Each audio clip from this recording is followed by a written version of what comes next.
무담보 채무가 4,500만 원입니다.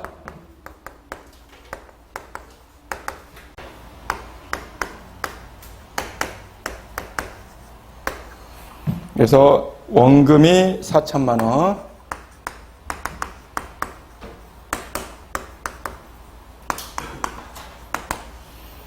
이자가 500만 원입니다.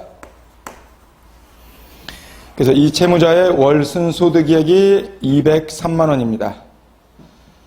배우자가 있는데 배우자는 소득 없고 자녀가 2명입니다. 그래서 19세, 14세. 그러면 19세 전문가, 만 19세 이상 자녀는 부양가족으로 포함을 못 시킨다고 말씀드렸죠.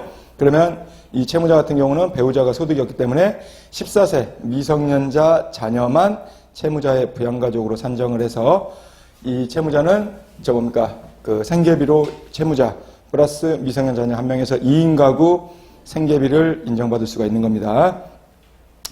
그러면 이제 재산 현황을 보면 채무자의 예상 퇴직금 있습니다. 그러니까 일반 직장. 그래서 자기 퇴직금 같은 경우 일반 직장이면 2분의 1이 압류금지 금액이라고 말씀드렸죠. 그러나 저기 대법원 판례로 퇴직연금에 가입이 돼 있다 그러면 전액이 압류금지 금액입니다. 근데 요즘은 그때 말씀대로 거의 4대 보험이 되는 직장 같은 경우는 퇴직연금으로 가입하는 경우들도 많습니다. 그래서 나중에 채무자가 퇴직연금에 가입하고 있다 그러면 예를 들어 법원에서 이제 법원에서도 신청서를 저희가 제출하면 이 채무자의 재직증명서라든지 이제 근무 기간들을 보고 어느 정도 근무 기간이 된다고 하면 예상 퇴직금 확인서를 제출하라고 합니다. 그래서 이 채무자가 퇴직연금에 가입하고 있다 그러면 그 퇴직연금 가입 금융기관에서 퇴직연금 가입 확인서만 발급받아서 첨부 해주면 퇴직연금에 가입하고 있기 때문에 어차피 그 전액 압류금지 금액이기 때문에. 근데 이제 여기는 일반, 예를 들어 직장, 퇴직연금을 가입하지 않은 일반 직장인 같은 경우는 퇴직금 압류금지 금액이 2분의 1이 압류금지 금액이라고 말씀드렸죠. 그러면 퇴직 일시금이 현재 신청 시점에 퇴직금이 2천만 원이다. 그러면 2분의 1 압류금지 금액으로 해서 이 채무자 같은 경우는 재산 목록상 청산가치가 1,000만 원이 되는 겁니다. 2분의 1 압류금지 금액을 제외하고. 그러면 이 채무자 같은 경우 월 순소득액 203만 원에서 2인 가구 생계비 180만 원을 공제하면 월 가용소득이 23만 원이 되는 겁니다. 23만 원 곱하기 36개월 하면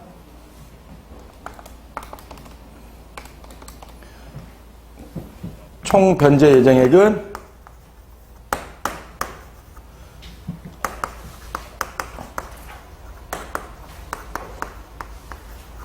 총 변제 예정액은 828만 원. 그럼 청산가치 1,000만 원하고 비교해서 현재가치로 산정을 안 해봐도 당연히 현재가치 보장의 원칙의 위배죠. 그렇기 때문에 이 채무자 같은 경우도 청산가치 보장의 원칙 때문에 생계비를 줄이고 월 가용소득을 23만 원에서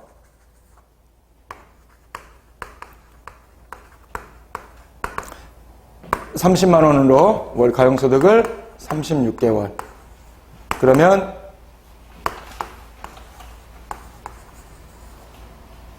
총 변제 예정액이 1,080만 원이 되겠죠. 그러면 이 1,080만 원 총 변제 예정액을 현재 가치로 산정해보면 월 가용소득 30만 원 곱하기 36개월에 적용할 라이프 인슈런스가 33.7719. 그러면 10131 570 10131 570. 그래서 총 변제 예정액 1,080만 원을 현재 가치로 산정을 해보면 1,013만 1,570원. 그래서 청산가치 1,000만 원하고 비교해서 이 현재 가치가 높아야 된다고 말씀을 드렸죠. 그래서 7번 사례에서 채무자의 월 변제, 즉 월 가용소득은 30만 원, 변제 기간은 36개월 해서 총 변제 예정액은 1,080만 원이 되는 겁니다. 그래서 이 채무자 같은 경우도 36개월간 원금의 일부를 변제하고 나머지 원금, 이자가 면책이 되는 변제 계획안이 작성이 되는 겁니다.